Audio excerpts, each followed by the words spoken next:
नमस्कार दोस्तों, next IAS YouTube channel पर एक बार फिर से आप सभी का स्वागत है। मेरा नाम है सपना कुशवाहा और आज का जो हमारा डिस्कशन का टॉपिक है आप देख सकते हैं, इसकी हेडलाइंस है EPFO to launch new portal to track in operative accounts. यानी कि हाल ही में ईपीएफओ ने एक पोर्टल लॉन्च किया है। इस पोर्टल का क्या नाम है, इसके कार्य क्या हैं, इसके उद्देश्य क्या है, हम इन्हें आगे एक एक करके समझने का प्रयास करेंगे और इसी क्रम में हम आगे बढ़ेंगे। और सबसे पहले देख लेते हैं कि हालिया घटनाक्रम क्या है, यानी कि ये टॉपिक न्यूज़ में क्यों बना हुआ था। तो सबसे पहले हमने आपको बता दिया कि ईपीएफओ ने एक पोर्टल लॉन्च किया है, एक डिजिटल प्लेटफॉर्म लॉन्च किया है। तो आपके लिए जानना जरूरी हो जाता है कि इस पोर्टल का क्या नाम है। तो इसका नाम है ई प्राप्ति और ई प्राप्ति का फुल फॉर्म भी याद रखना आपको बेहद जरूरी है। तो इसका फुल फॉर्म है EPF Aadhaar based access portal for tracking in operative accounts. ये है इसका फुल फॉर्म और ये आपको याद होना चाहिए। अब समझते हैं कि आखिर इस पोर्टल की जरूरत क्यों पड़ी, ईपीएफओ ने ये पोर्टल क्यों लॉन्च किया। तो इसका सीधा सा उद्देश्य जितने भी पुराने इनएक्टिव अकाउंट्स हैं, जो इनएक्टिव ईपीएफ खाते हैं, उनकी पहचान करना, उनको ट्रैक करना और इसी के साथ यूएएन यानी कि यूनिवर्सल अकाउंट नंबर से उन्हें लिंक करके सक्रिय करना यानी कि एक्टिव करना। अब समझते हैं कि यूनिवर्सल एक्टिव नंबर होता क्या है। तो 2014 से ईपीएफओ जो है जितने भी एम्प्लॉय हैं उन्हें एक यूनिक आईडी नंबर देता है और जीवन पर्यंत ये नंबर जो है वो 12 अंकों का होता है और ये सेम होता है। तो इतना समझने के बाद अब हम आगे बढ़ेंगे और इससे जुड़े कुछ और महत्वपूर्ण बिंदुओं को ये करके समझेंगे। तो अब इसकी कार्यप्रणाली और तकनीक को हम समझ लेंगे। तो सबसे पहले आपको बता दें कि ये एक आधार आधारित प्रमाणीकरण है, यानी कि इसमें जो भी वेरिफिकेशन किया जाता है उसमें आधार से ही वेरिफिकेशन किया जाता है, इसलिए काफ़ी सेफ भी माना जा रहा है और काफ़ी सिक्योर भी है। इसी के साथ अब इसका फ़ायदा क्या होगा, तो जो भी एम्प्लॉय हैं, जो भी सदस्य हैं, वो अपने पुराने पीएफ खाते तक सुरक्षित पहुंच जाएंगे। और इसमें एक ये भी बात याद रखनी है कि जितने भी अकाउंट्स हैं उन्हें यूएएन से आसानी से जोड़ा जा सकेगा। अब शुरुआत में ये जो पोर्टल है इसमें सिर्फ उन्हीं लोगों को रखा जाएगा जिनके पास मेंबर आईडी होगी और बाद में इसका और विस्तार किया जाएगा और ये उन लोगों तक भी पहुंच पाएगा जिनके पास मेंबर आईडी नहीं है, तो उन लोगों तक भी इसका एक्सेस दिया जाएगा। और अब कुछ और बिंदुओं को समझ लेते हैं। तो अब समझते हैं कि आखिर ये निष्क्रिय खाते होते क्या हैं।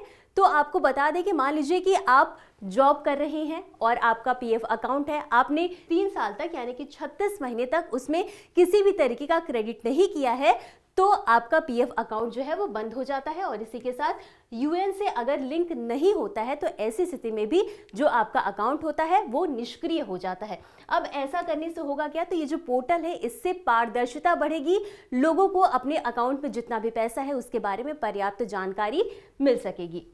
अब समझते हैं कि ईपीएफओ की वर्तमान की उपलब्धियां क्या रही हैं। तो हम बात करेंगे वित्त वर्ष 2025-26 की। तो 2025-26 में ईपीएफओ के द्वारा 8.31 करोड़ दावों का निपटारा किया गया था, यानी कि 8.31 करोड़ जो क्लेम थे उनका निपटारा किया गया था ईपीएफओ के द्वारा, जो कि 2024-25 में महज 6.01 करोड़ था। तो आप देख सकते हैं कि इसमें ज्यादा वृद्धि देखने को मिली है। वहीं इसमें से 5.51 करोड़ क्लेम ऐसे थे जिसमें कि आंशिक रूप से या पूरे तरीके से पैसे अकाउंट से निकाल लिए गए थे और इसी के साथ इसमें 71.11% ऐसे मामले थे जो डिजिटली ही क्लेम किए गए थे और इसमें 3 दिनों में ही सारा प्रोसेस हो गया था। और जो पिछले वर्ष की बात करें तो वहां पर यह आंकड़ा 59.19% ही था। तो ये हमने समझ ली इसकी उपलब्धियों को। अब आगे बढ़ेंगे और समझते हैं कि जो ये नया पोर्टल है इसका लाभ क्या होगा। तो जैसे कि हमने आपको सबसे पहले बताया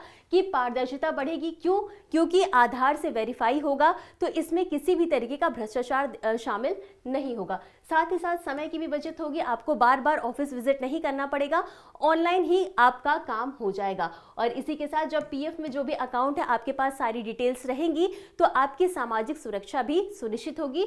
और जैसे कि हमने आपको बताया कि ऑनलाइन काम किया जाएगा तो इसमें भ्रष्टाचार की कोई गुंजाइश नहीं रहेगी। हालांकि इसमें कुछ चुनौतियां भी हैं, जैसे कि लोगों को डिजिटल साक्षरता की अभी कमी है और कैसे ये सारे एप्लीकेशन यूज़ कर सकते हैं ये भी अभी लोगों को नहीं पता है। तो इन सारी चीज़ों पर भी काम करने की ज़रूरत है, लोगों में जागरूकता बढ़ाने की ज़रूरत है ताकि वो लोग इन ऐप्स के बारे में जान सके और इसका प्रॉपर फ़ायदा उठा सके। और यही था आज का हमारा पूरा डिस्कशन का टॉपिक। इसी क्रम में आगे बढ़ेंगे और देख लेंगे इससे जुड़े एक अभ्यास प्रश्न को। प्रश्न है, ई प्राप्ति पोर्टल का उद्देश्य क्या है? आपके पास 4 ऑप्शंस हैं। ए, केवल पेंशन वितरण, बी, निष्क्रिय पीएफ खातों को ट्रैक और सक्रिय करना, सी, कर संग्रह करना, या डी, बीमा भुगतान करना। आपको इस प्रश्न का उत्तर हमेशा की तरह कमेंट बॉक्स में देना है। तो आज के लिए बस इतना ही। मिलते हैं अगले एपिसोड में इसी तरह कुछ अहम और जरूरी खबरों के साथ। तब तक के लिए धन्यवाद।